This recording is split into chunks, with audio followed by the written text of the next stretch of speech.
어이, 거기 중대가리 양반. 이 절에 돈 좀 있지? 시주 받은 거며 숨겨놓은 거 다 내놔. 요즘 우리가 좀 힘들어. 부처님도 자비심이 있다면 어려운 우리 사정 좀 봐주셔야 하지 않겠어? 안 그래? 계속 이렇게 빡빡하게 나오면 머리 더 빡빡 밀어버리는 수가 있어. 마지막으로 경고합니다. 여기서 더 이상 소란을 피우고 신성모독을 행한다면 결코 그냥 넘어가지 않을 것입니다. 그냥 넘어가지 않아? 뭘 어쩔 건데? 이 중대가리가 노망이 단단히 들었나 보네. 머리 짧게 깎았다고 자기가 건달인 줄 아나? 야, 다 쓸어버려. 세상의 소음이 쉬이 당도하지 못하는 깊은 산속 청량사의 새벽은 언제나처럼 장엄한 침묵으로 시작되었습니다. 동력 하늘이 희미하게 미명을 머금기 시작하자 밤새 계곡을 타고 흐르던 차가운 공기는 옅은 안개와 뒤섞여 몽환적인 풍경을 자아냈습니다. 수백 년은 좋게 되었을 법한 거대한 은행나무가 사찰 입구를 묵묵히 지키고 서 있었고 풍경 소리마저 잠든 듯 고요한 경내에는 짙은 소량과 희미한 향냄새만이 감돌았습니다. 이른 새벽 예불을 마친 스님 한 분이 마당 한가운데에 서서 조용히 호흡을 고르고 있었습니다. 해진 승복 사이로 드러난 그의 몸은 마른 장작 개비처럼 보였지만 반듯하게 편 허리와 어깨에서는 오랜 수행자의 단단함이 느껴졌습니다. 그는 눈을 감은 채 산사의 정기를 온몸으로 받아들이는 듯 미동도 하지 않았습니다. 잠시 후 천천히 눈을 뜬 그의 눈빛은 깊은 우물처럼 맑고 고요했으며 세상의 온갖 번뇌를 초월한 듯한 평온함이 깃들어 있었습니다. 스님은 이내 대웅전 옆에 놓인 쌀이비 하나를 집어들었습니다. 서걱서걱 마른 흙먼지를 쓸어내는 빗질 소리가 새벽의 정적을 부드럽게 깨웠습니다. 그의 움직임에는 불필요한 힘이나 과시가 없었습니다. 마치 물이 흐르듯 구름이 가듯 자연스럽고 유려한 동작이었습니다. 흙먼지를 쓸어내는 행위 하나하나에 깊은 집중과 정성이 담겨 그 자체가 하나의 수행처럼 보였습니다. 간밤에 떨어진 낙엽이며 작은 돌멩이들이 그의 빗질 아래 차례차례 한쪽으로 모였습니다. 언뜻 보면 그는 그저 산사의 고요함 속에서 묵묵히 자신의 소임을 다하는 자비심 가득한 평범한 수행자일 뿐이었습니다. 수십 년간 이 산사를 지키며 부처님의 가르침을 따르고 중생의 평안을 기원해 온 그런 스님으로 보였습니다. 그러나 그 고요함 아래에는 누구도 짐작하지 못할 깊고 거친 강물이 흐르고 있었습니다. 그의 잔잔한 눈빛 속에는 과거 폭풍우 같았던 시절의 편린이 숨겨져 있었고 굳게 담은 입술은 차마 말로 다할 수 없는 비밀을 간직하고 있었습니다. 하지만 지금 그의 모습에서는 그 어떤 과거의 흔적도 찾아보기 어려웠습니다. 오직 평화와 자비만이 존재할 뿐이었습니다. 바로 그 평화가 산산조각 나는 데는 오랜 시간이 걸리지 않았습니다. 고요하던 산 아래쪽에서부터 요란하고 불쾌한 엔진 소음이 계곡을 타고 울려 퍼지기 시작했습니다. 소리는 점점 가까워졌고 곧이어 험준한 산길을 아랑곳하지 않고 질주해 온 시커먼 외제 세단 한 대가 먼지 구름을 일으키며 청량사 경내로 난입했습니다. 차는 마치 안방에 들어서듯 거침없이 마당 한복판까지 들어와 급정거했고 그 바람에 곱게 쓸어놓은 마당에는 어지러운 타이어 자국이 선명하게 남았습니다. 묵직한 차 문이 열리고 번쩍이는 액세서리와 온몸을 뒤덮은 현란한 문신을 과시하는 산에 넷이 차례로 내렸습니다. 딱 보기에도 정상적인 방문객과는 거리가 먼 거칠고 불량한 기운을 온몸으로 뿜어내는 자들이었습니다. 그들의 눈빛은 주변 풍경의 아름다움이나 사찰의 경건함 따위는 안중에도 없다는 듯 오직 자신들의 목적에만 집중하고 있었습니다. 무리의 우두머리로 보이는 험악한 인상에 옆머리를 짧게 밀고 윗머리만 길러 넘긴 사내가 차에서 내리자마자 바닥에 가래침을 탁 뱉었습니다. 그의 이름은 곽철용. 인근 지역에서는 제법 악명 높은 조직의 중간 보스급 건달이었습니다. 그는 삐딱하게 서서 주변을 오만하게 둘러보더니 마당 한쪽에서 빗자루를 든 채 자신들을 묵묵히 바라보고 있는 스님을 발견했습니다. 그의 입가에 비릿하고 조롱기 가득한 미소가 걸렸습니다. 이런 누추한 곳에 영험한 절이 있다고? 지나가던 개가 웃겠네. 곽철용이 쇳소리 섞인 목소리로 말했습니다. 그의 부하들은 기다렸다는 듯이 저속한 농담을 던지며 낄낄거렸습니다. 그들의 웃음소리는 청량사의 고요함을 무례하게 찢어놓았습니다. 어이, 거기 중대가리 양반. 곽철용이 스님을 향해 턱짓하며 불렀습니다. 여기가 그 뭐냐, 돈 놓고 빌면 소원 하나는 기가 막히게 들어준다는 용한 절 맞소? 스님은 하던 빗질을 멈추고 돌아섰습니다. 그는 불청객들을 조용히 응시했습니다. 그의 표정에는 놀라움이나 두려움 대신 깊은 연민과 안타까움이 스쳐 지나갔습니다. 나무아미타불 관세음보살. 이곳은 부처님을 모시고 수행하는 청정한 도량입니다. 거사님들께서는 어인일로 이 누추한 곳까지 걸음하셨는지요? 스님의 목소리는 낮고 차분했지만 그 안에는 부드러운 위엄이 서려 있었습니다. 곽철용은 스님의 침착한 태도가 오히려 비위에 거슬린다는 듯 노골적으로 인상을 찌푸렸습니다. 도량? 청정? 웃기고 있네.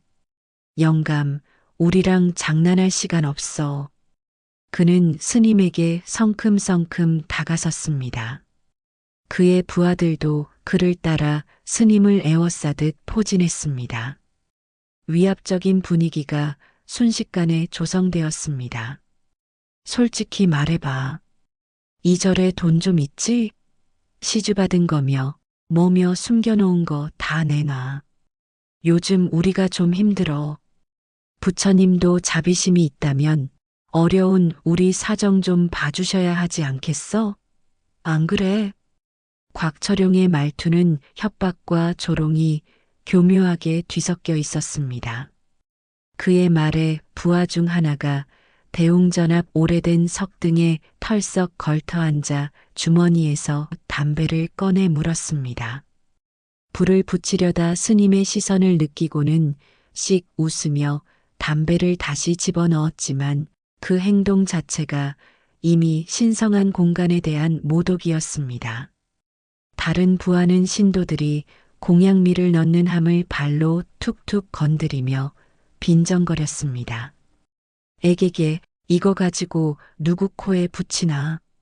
생각보다 장사가 영 안 되나 본데? 스님의 미간이 살짝 찌푸려졌습니다.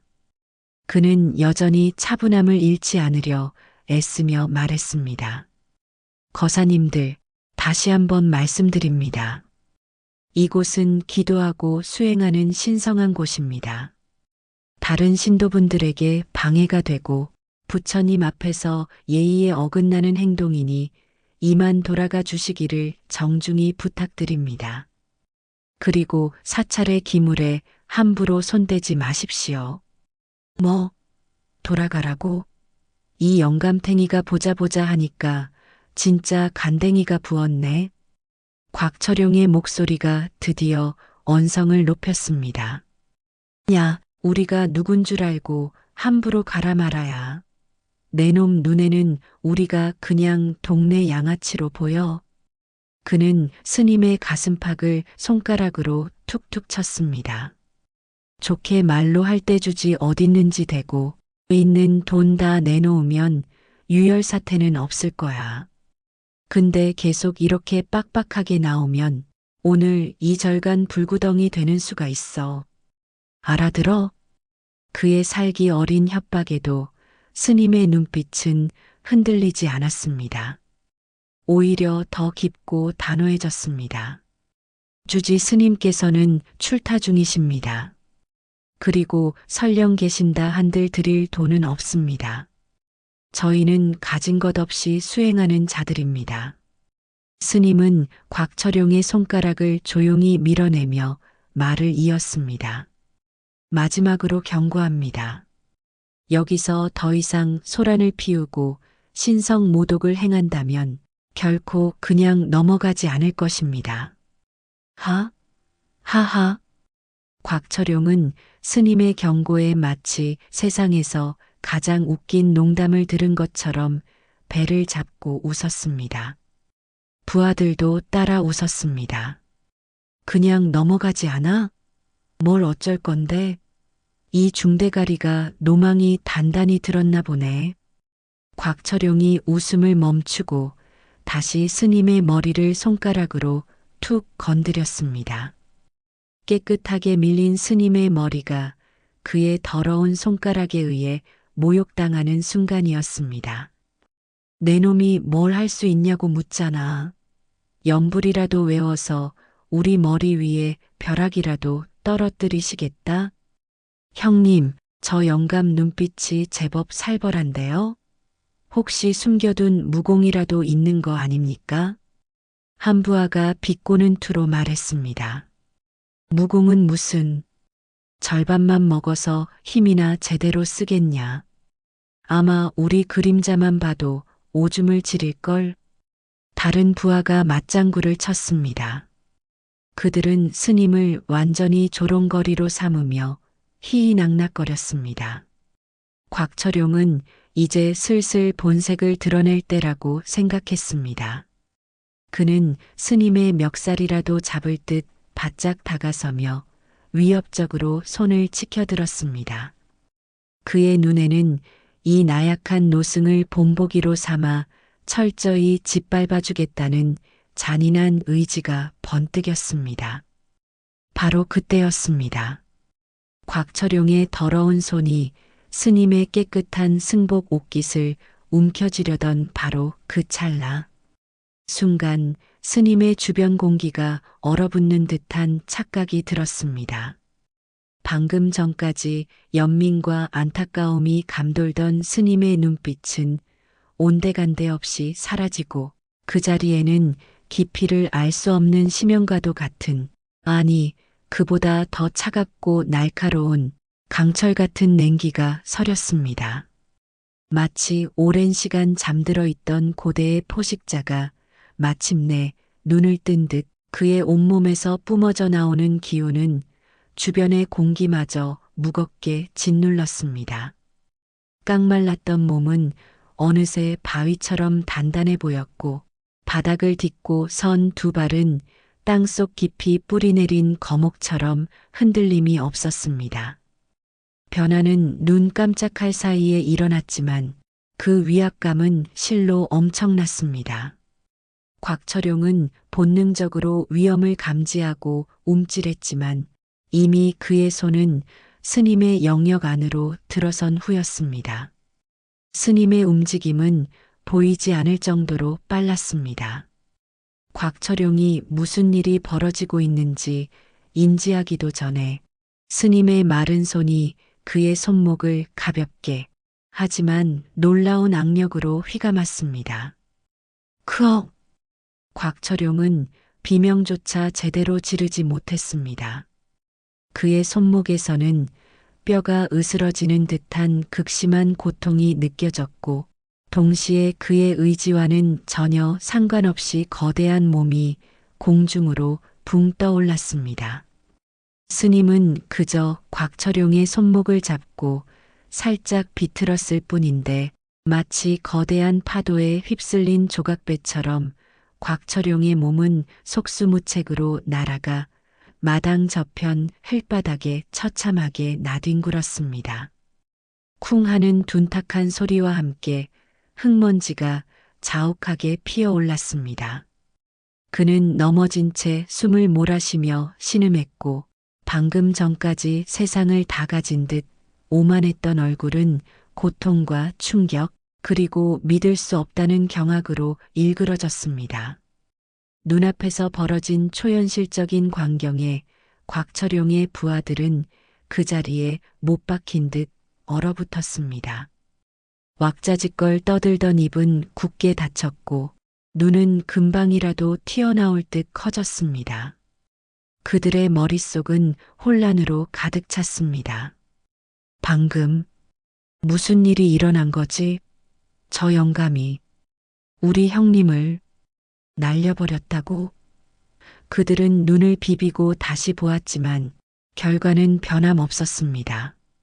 덩치 큰 두목이 저 멀리 나가떨어져 있고 가냘픈 노승은 여전히 그 자리에 미동도 없이 서 있었습니다.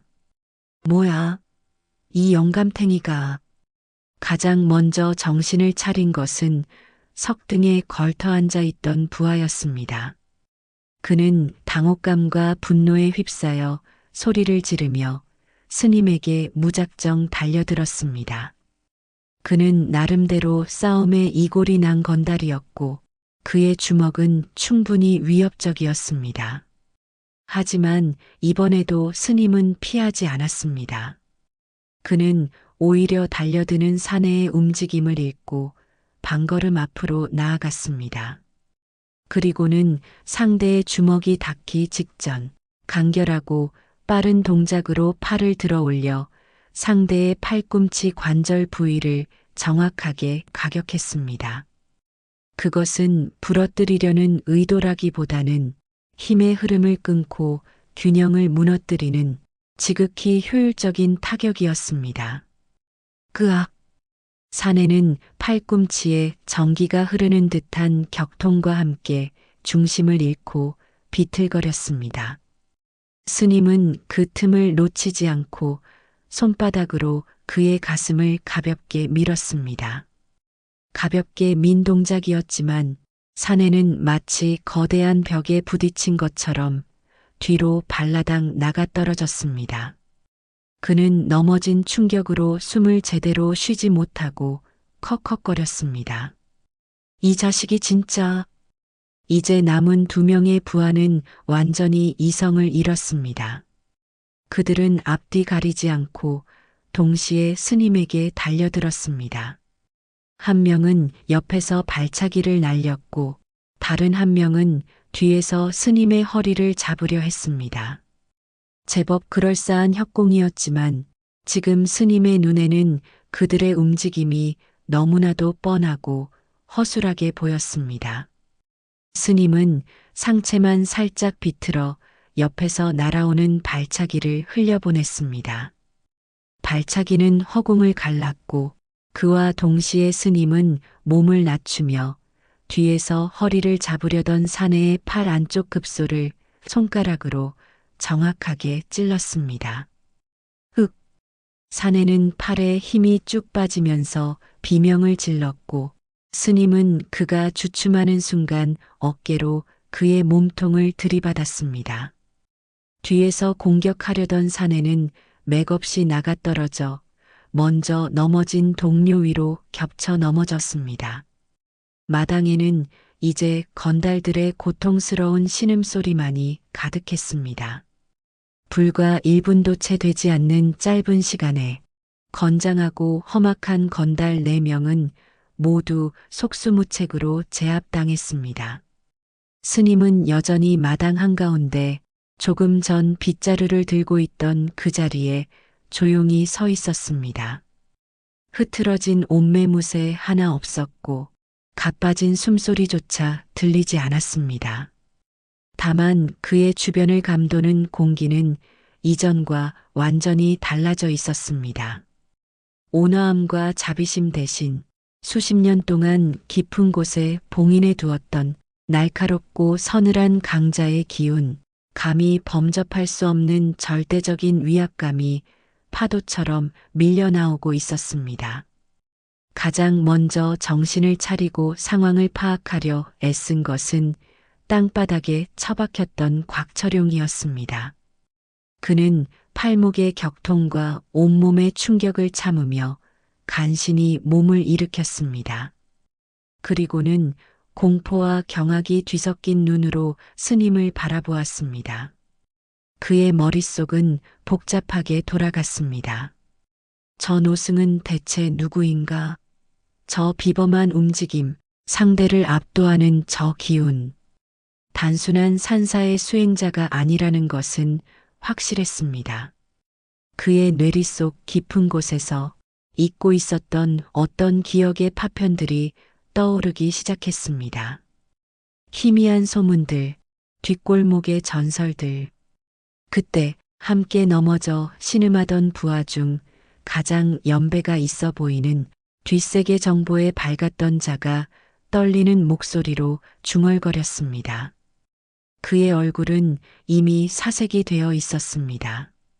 아, 아니야. 설마 저 움직임, 저 눈빛, 그리고 저 머리.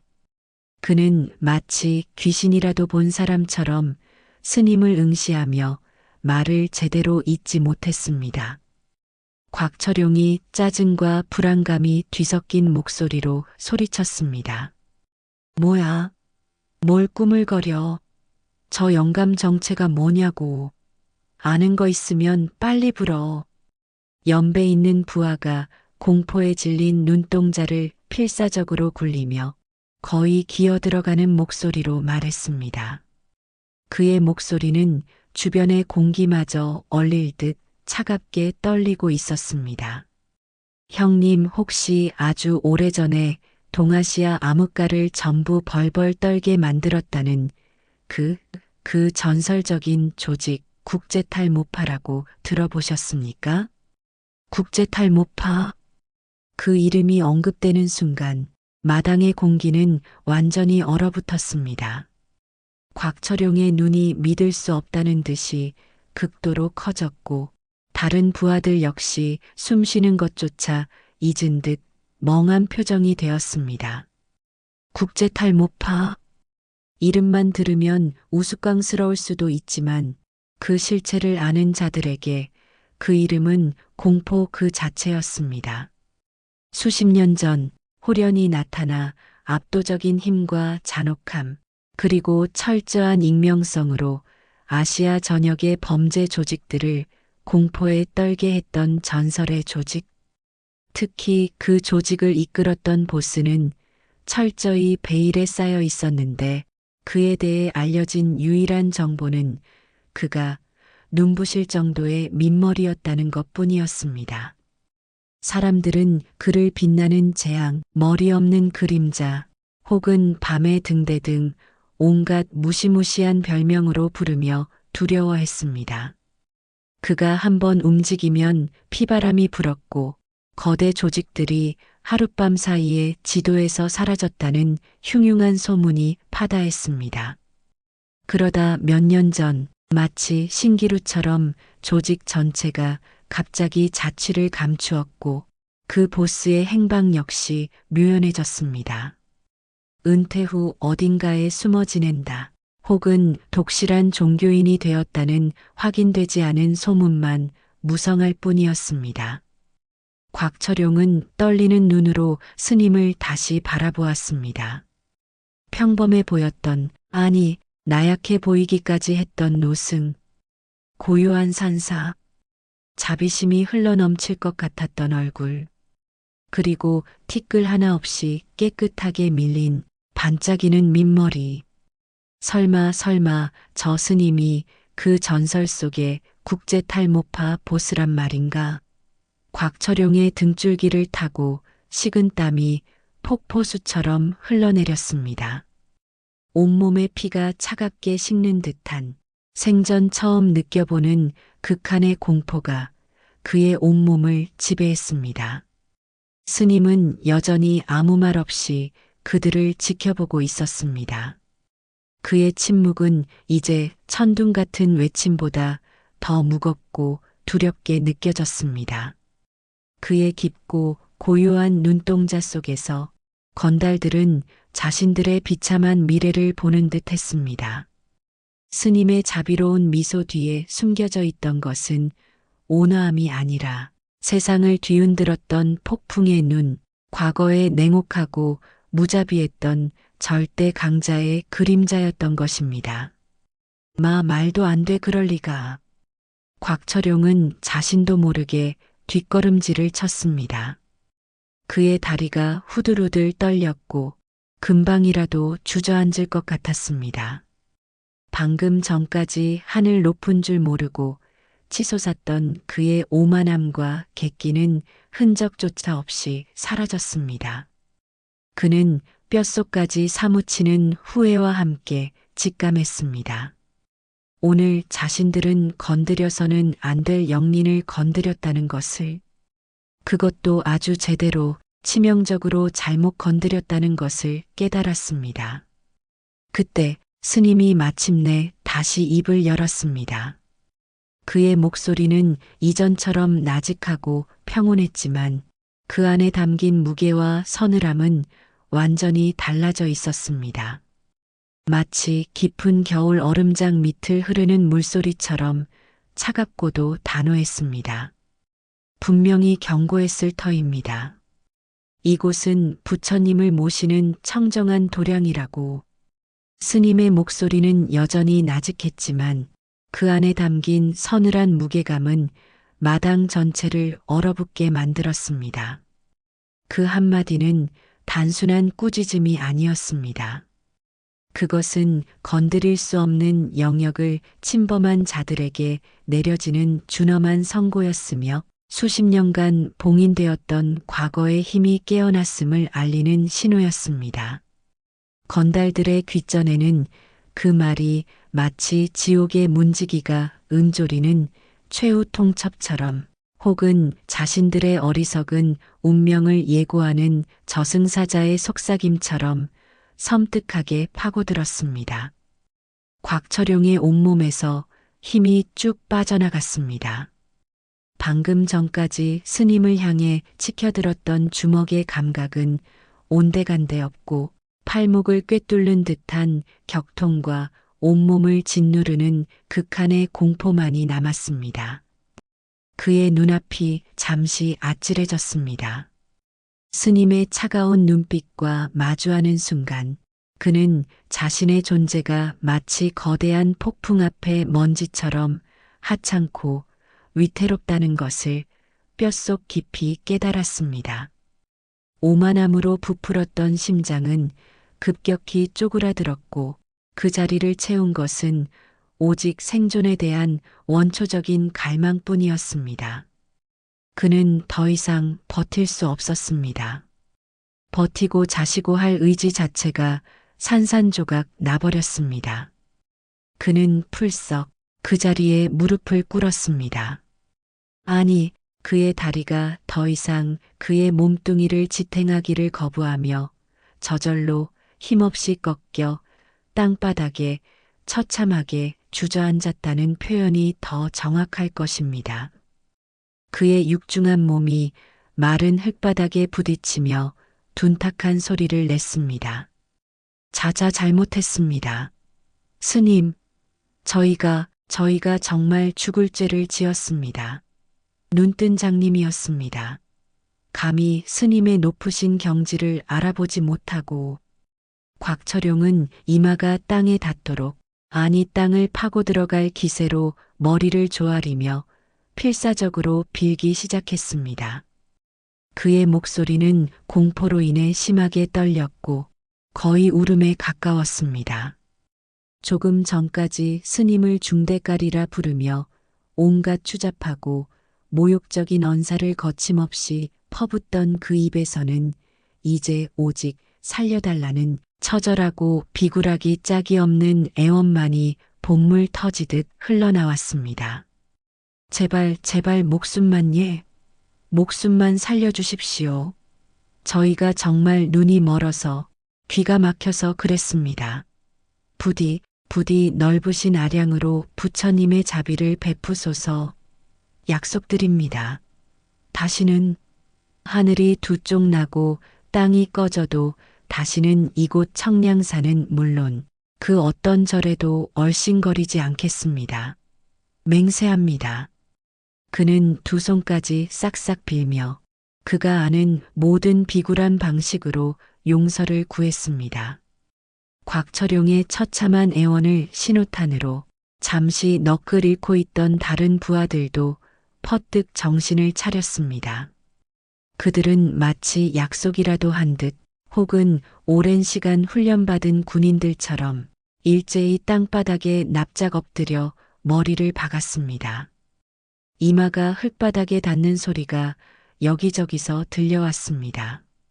그들의 등은 공포로 잘게 떨리고 있었고 몇몇은 제대로 숨을 쉬지 못해 꺽꺽거리는 소리를 내기도 했습니다. 스님, 살려주십시오. 저희가 정말 큰 죄를 지었습니다. 죽을 죄를 지었습니다. 용서해 주십시오. 제발 자비를 베풀어 주십시오. 시키시는 대로 뭐든지 다 하겠습니다. 제발 살려만 주십시오. 마당은 순식간에 4명의 건장한 사내들이 쏟아내는 비굴하고 처절한 울부짖음과 애원 소리로 가득 찼습니다.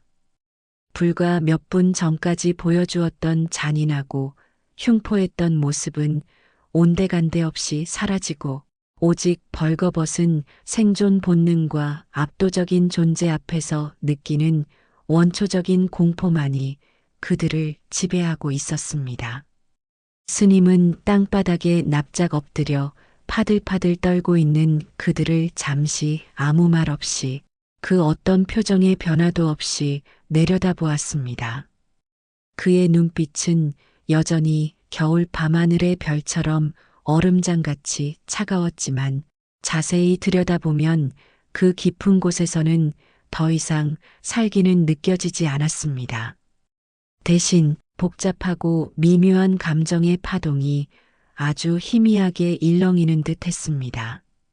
그것은 단순한 분노나 경멸이라기보다는 인간이라는 존재의 어리석음과 나약함에 대한 깊은 연민, 그리고 과거 자신의 모습과 겹쳐 보이는 현재의 광경에 대한 씁쓸한 회한 같은 것이었습니다.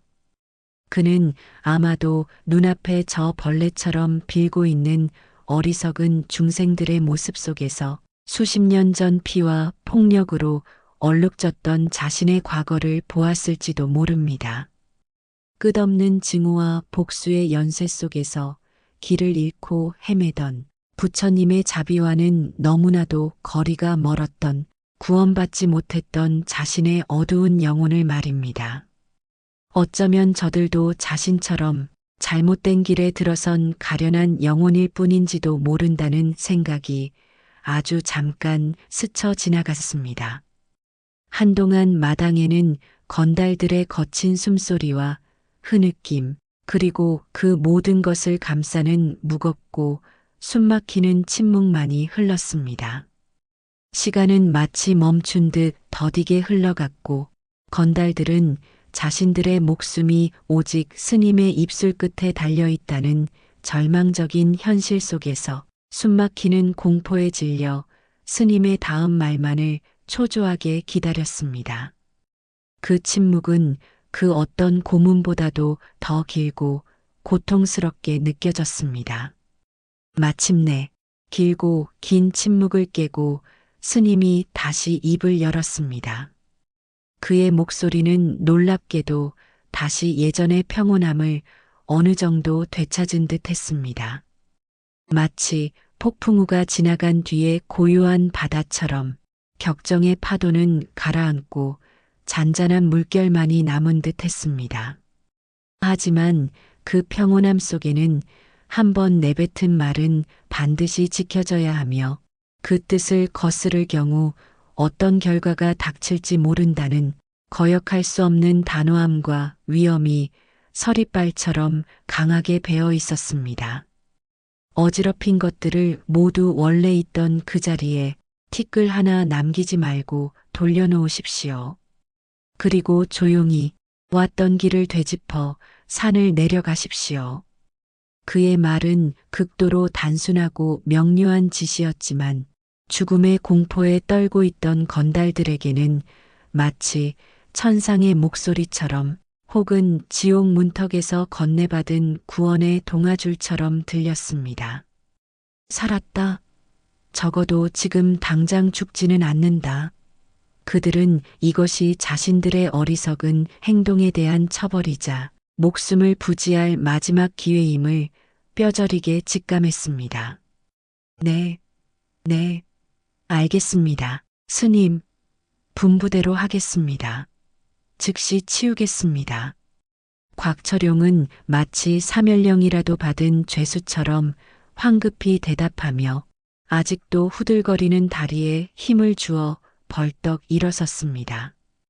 다른 부하들도 기다렸다는 듯이 재빨리 몸을 일으켰습니다.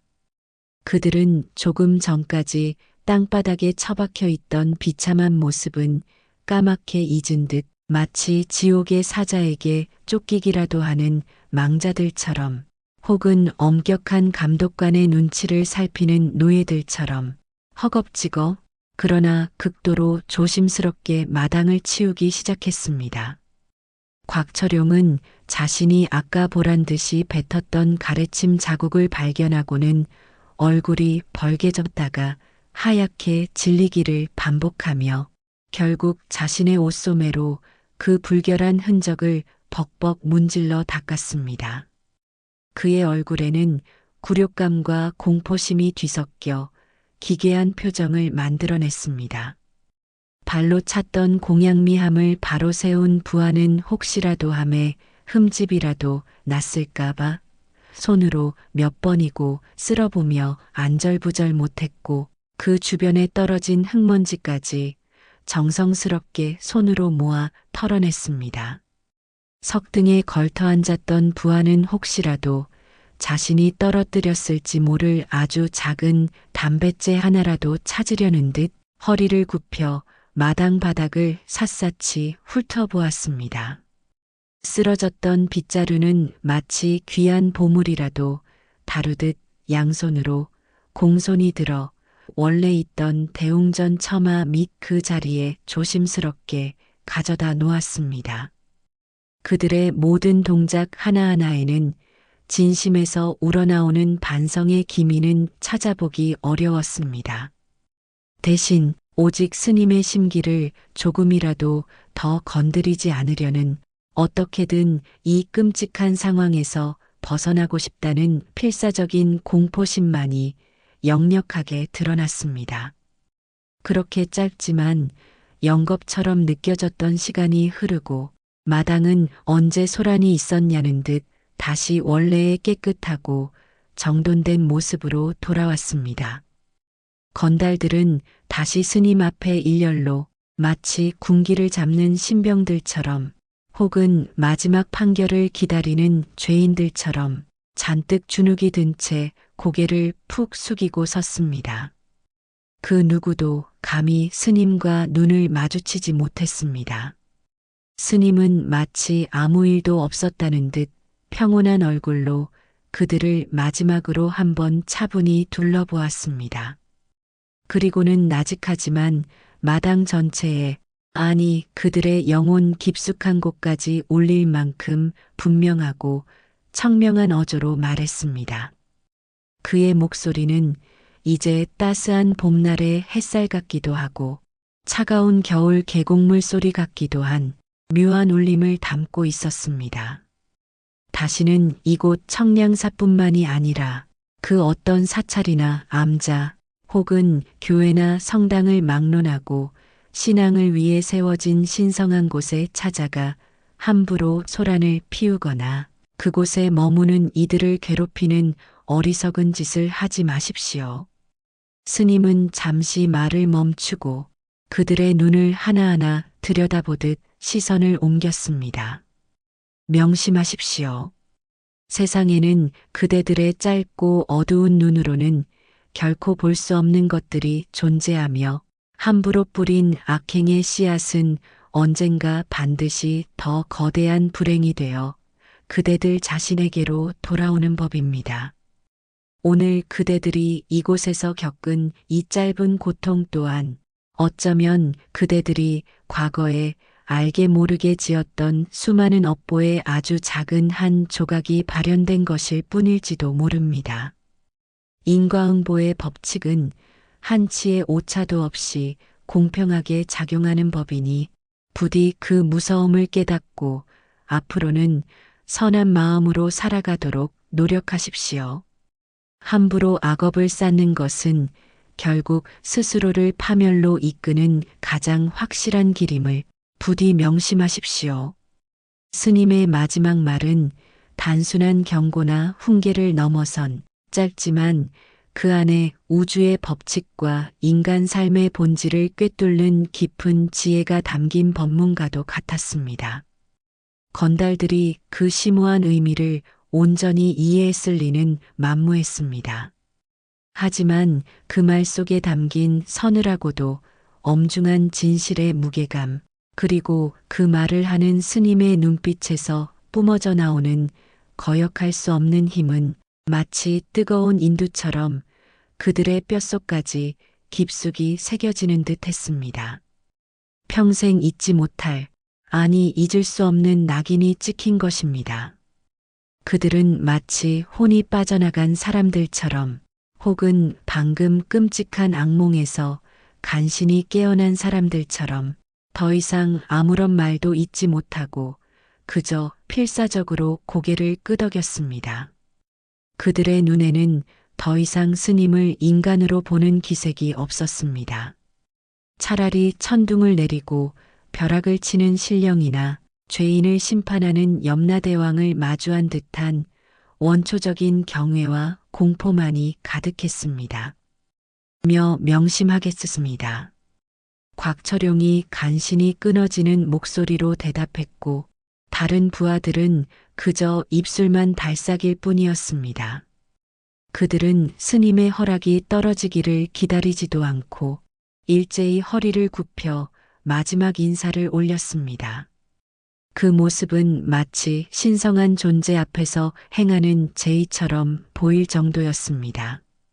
그리고는 서로를 밀치듯 비틀거리는 걸음으로 황급히 자신들의 검은 세단에 몸을 구겨 넣었습니다.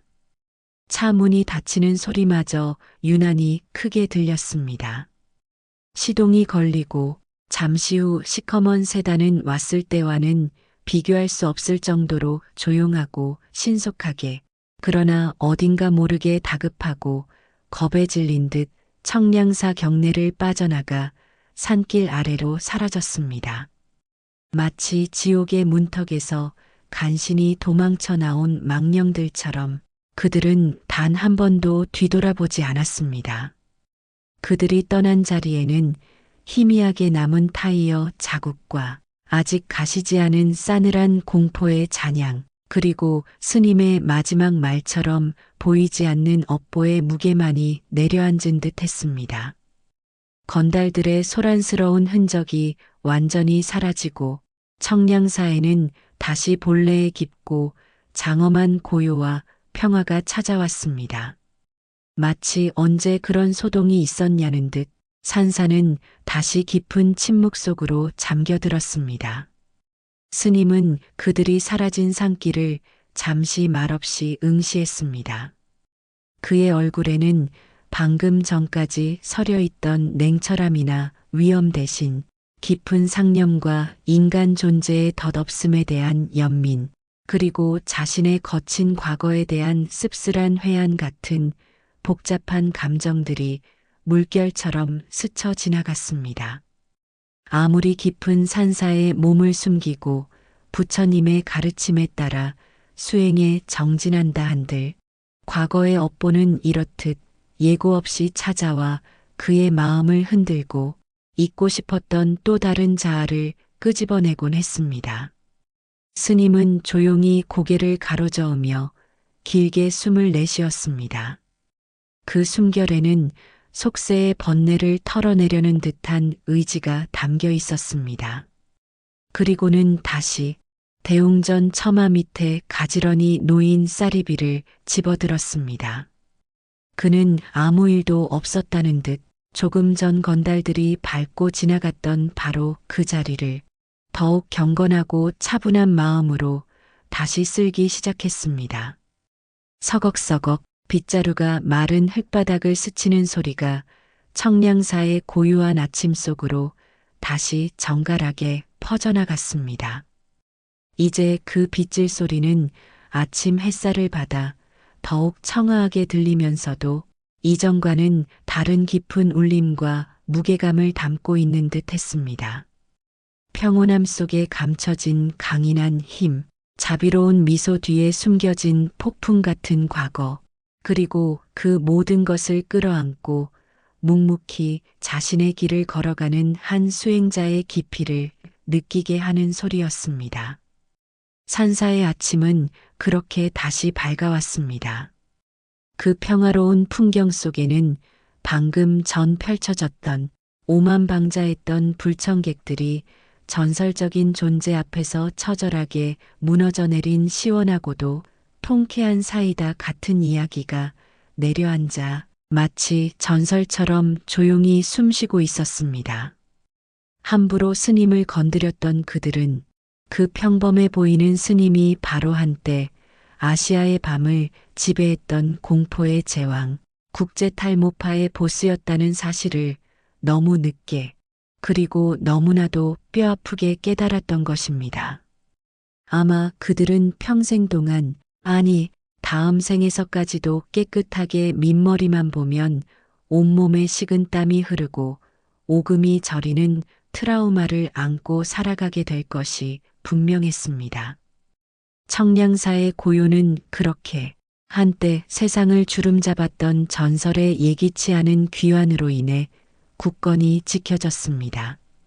스님의 빗질 소리는 아침 햇살 아래 더욱 깊고 맑게, 그리고 어딘가 모르게 더욱 단단하고 자비롭게 산중에 울려 퍼져나가고 있었습니다. 부처님의 자비는 때로는 이렇듯 예상치 못한 방식으로 구현되어 어리석은 자들에게 깨달음을 주고 세상을 정화하는 법이었습니다.